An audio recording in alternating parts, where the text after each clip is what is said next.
Hello दोस्तों। Bank की हालत कब खराब हो जाएगी और उसमें इन्वेस्ट किए गए पैसे कब डूब जाएंगे इसका कभी पता नहीं चलता। और इसका सीधा जीता जागता उदाहरण अभी देखने को मिल रहा है एचडीएफसी बैंक, जो एक सप्ताह के अंदर जब से इसका क्वार्टर 3 का रिजल्ट आया, कम से कम नहीं तो 1 लाख करोड़ इसके इन्वेस्टर के साफ हो गए हैं। यानी कि ये 8 से 10% ये डाउन हुआ है, जिसके कारण 1 लाख करोड़ लगभग इन्वेस्टर के डूब गए हैं। ऐसा ही कुछ हुआ था 2020 में यस बैंक के साथ। 2018 में जब इसका शेयर प्राइस था वो 350 रुपये के आसपास था, लेकिन इसमें ऐसा दिक्कत आया, इसमें नॉन परफॉर्मिंग एसेट इतना ज़्यादा बढ़ता गया कि 2020 आते आते इसका जो शेयर प्राइस था वो 10 से 12 रुपये पे ट्रेड होने लगा। यानी कि डायरेक्ट 95% के आसपास ये गिर गया था। लेकिन अभी जो क्वार्टर 3 का रिजल्ट जो आज आया है इसका, इससे इसमें दिख रहा है कि इससे बहुत ज़्यादा ग्रोथ देखने को मिलेगा इसमें। यानी कि जो सोमवार को ये मार्केट ओपन होगा उसमें बहुत ज़्यादा इसमें तेज़ी देखने को मिलेगी। तो चलिए देख लेते हैं कि क्वार्टर 3 का रिजल्ट इसका क्या कहता है, और हम समझेंगे कि सोमवार को हमें इसे किस तरह से इसका जो शेयर प्राइस है वो कैसा परफॉर्म करता हुआ दिखेगा। तो ये हमारे पास आ गई क्वार्टर 3 के इसके फाइनेंशियल रिपोर्ट। तो चलिए देख लेते हैं और इसको हम कंपेयर करेंगे क्वार्टर 3 का फाइनेंशियल ईयर 2023 के रिपोर्ट से, ठीक है। और उसके बाद हम समझेंगे कि कितना परसेंट का इसमें ग्रोथ देखने को मिला है। तो नेट इंटरेस्ट इनकम की सबसे पहले बात करते हैं। तो अभी जो आया है क्वार्टर 3 में ये 2017 करोड़ का आया है। वहीं 2023 की अगर क्वार्टर 3 की बात करें तो 1971 करोड़ था, और ग्रोथ देखने को जो मिल रहा है वो 2.3% का ग्रोथ देखने को मिल रहा है। नॉन इंटरेस्ट इनकम की अगर हम बात करते हैं तो ये 1195 करोड़ का है। वहीं क्वार्टर 3 का जो फाइनेंशियल ईयर 2023 का था वो 1066 करोड़ का था, और जो ग्रोथ देखने को मिला इसमें वो 12.1% का मिला। और टोटल इनकम की अगर हम बात करते हैं, टोटल नेट इनकम की, तो ये 3211 करोड़ का टोटल नेट इनकम आया है इसका। 2023 की अगर हम कंपेयर करें तो उसमें 3036 करोड़ का था, और इसमें भी ग्रोथ देखने को मिला है वो 5.8% का मिला है। ऑपरेटिंग प्रॉफिट की अगर हम बात करते हैं तो ऑपरेटिंग प्रॉफिट जो हुआ है वो 864 करोड़ का हुआ है ऑपरेटिंग प्रॉफिट। 2023 में इसी का जो ऑपरेटिंग प्रॉफिट था क्वार्टर 3 का वो 914 करोड़ था, ठीक है। यानी कि इसमें थोड़ा सा कमी आई है ऑपरेटिंग प्रॉफिट में। इसमें जो कमी आई है वो 5.4% की कमी आई है। प्रोविजन की बात करते हैं, यानी कि नॉन परफॉर्मिंग एसेट्स को मैनेज करने के लिए जो प्रोविजन किया है ये 555 करोड़ का किया है, अलग रखा है 555 करोड़ प्रोविजन के लिए। और 2023 में जो था वो 845 करोड़ का था।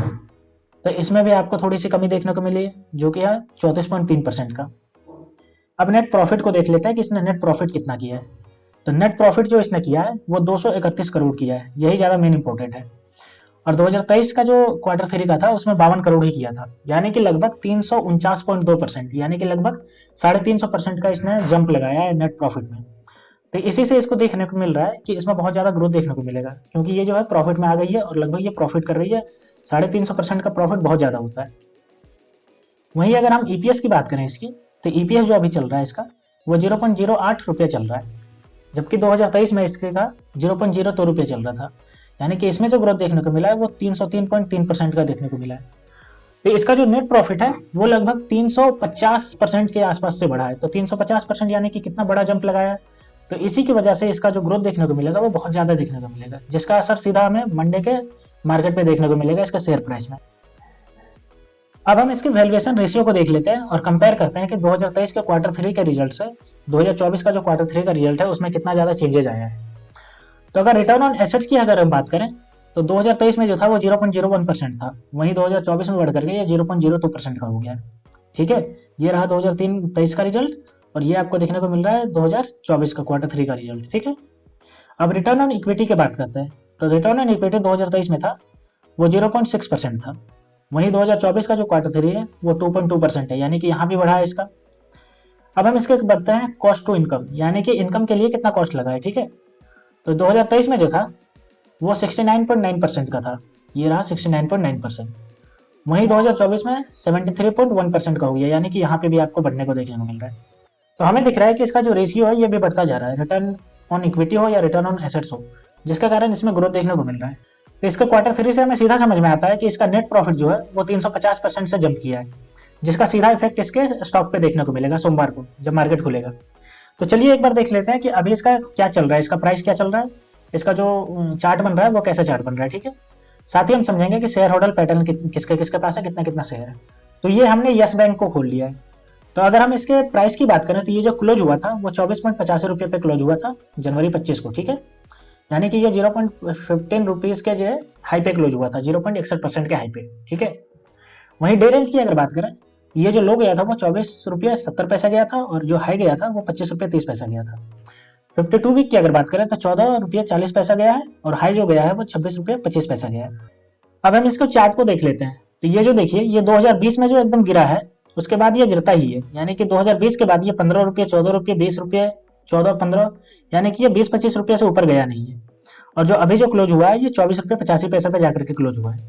लेकिन इसका Q3 के रिजल्ट से यहाँ पे आपको एक जोरदार जंप देखने को मिलेगा, क्योंकि इसका Q3 जो हुआ 350% के हाई से इसका प्रॉफिट बढ़ा है। तो यहाँ पे आपको देखने को मिलेगा बहुत ज़्यादा जंप सोमवार को। ये देखिए, हमने देख लिया कि इसका जो शेयर प्राइस है वो कैसे डाउन हुआ है, यानी कि 2018 में 350 रुपये से भी ज़्यादा था, 352 के आसपास था, जो करके गिरते गिरते 2020 में ये सीधा 2020 के मार्च अप्रैल में ये सीधा 20-25 रुपये पे आ गया, और फिर गिरते गिरते 10-15 रुपये पे पहुंच गया। तो चलिए अब हम इसके फाइनेंशियल को देख लेते हैं। तो अगर रिवेन्यू की बात करें तो 2022 में इसने 19,018 करोड़ का रिवेन्यू किया, वहीं 2023 में 22,702 करोड़ का किया। नेट प्रॉफिट की अगर हम बात करते हैं तो 2022 में इसने 1,064 करोड़ का नेट प्रॉफिट किया था, और 2023 में टोटल 736 करोड़ का किया था, यानी कि रिवेन्यू 2023 में घट गया। अर्निंग पर शेयर की अगर हम बात करें तो 2022 में 0.42 रुपये था, और 2023 में 0.28 रुपये था, जो कि घट गया है। जाहिर सी बात है, नेट प्रॉफिट अगर घटेगा तो अर्निंग पर शेयर भी घटेगा। रिटर्न ऑन इक्विटी की बात करते हैं तो 2022 में इसका 3 रुपया 15 पैसा था, जो 2023 में घट करके 1 रुपया 8 पैसा हो गया, जो कि इसका नेट प्रॉफिट घटा था, जिसकी वजह से ये घटा है। तो चलिए अब इसके शेयर होल्डर पैटर्न को देख लेते हैं, और देखते हैं कि किसके पास कितना इसका शेयर है और कौन कितना ज़्यादा भरोसा दिखा रहा है। FII और DII के पास जो है वो कितना शेयर है। तो FII की बात करें तो सितंबर 2023 में इसके पास 23.39% का शेयर था, जो दिसंबर 2023 में बढ़ करके 23.79% हो गया, यानी कि इसमें भरोसा दिखा रहे हैं तभी ये बढ़ा लिया अपना शेयर। वहीं अगर हम DII की बात करें तो सितंबर 2023 में 40.9% था, जो दिसंबर 2023 में बढ़ा करके 42.2% कर लिया, यानी कि DII को भी इसमें भरोसा है तभी ये बढ़ा लिए।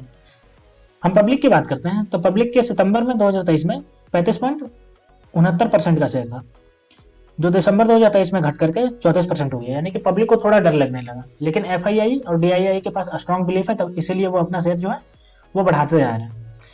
अदर की अगर हम बात करें तो सितंबर 2023 में 0.02% का शेयर था, जो उन्होंने घटा करके 0.01% का शेयर कर लिया, यानी कि इनको भी डर लग रहा है। तो FII और DII इसमें स्ट्रॉन्ग बिलीव रख रहे हैं, इसलिए वो अपना शेयर परसेंटेज बढ़ाते जा रहे हैं।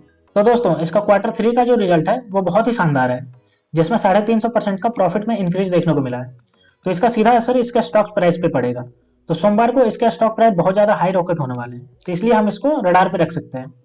तो इसको हमें सोमवार को देखना है कि ये इसका प्राइस जो है वो कैसे फ्लक्चुएट करता है, और अगर हमें इसमें इन्वेस्ट करना है तो हम इसके शेयर प्राइस को देख करके इन्वेस्ट कर सकते हैं। तो दोस्तों, ऐसे ही वीडियो देखने के लिए आप मेरे चैनल को सब्सक्राइब कर लीजिए।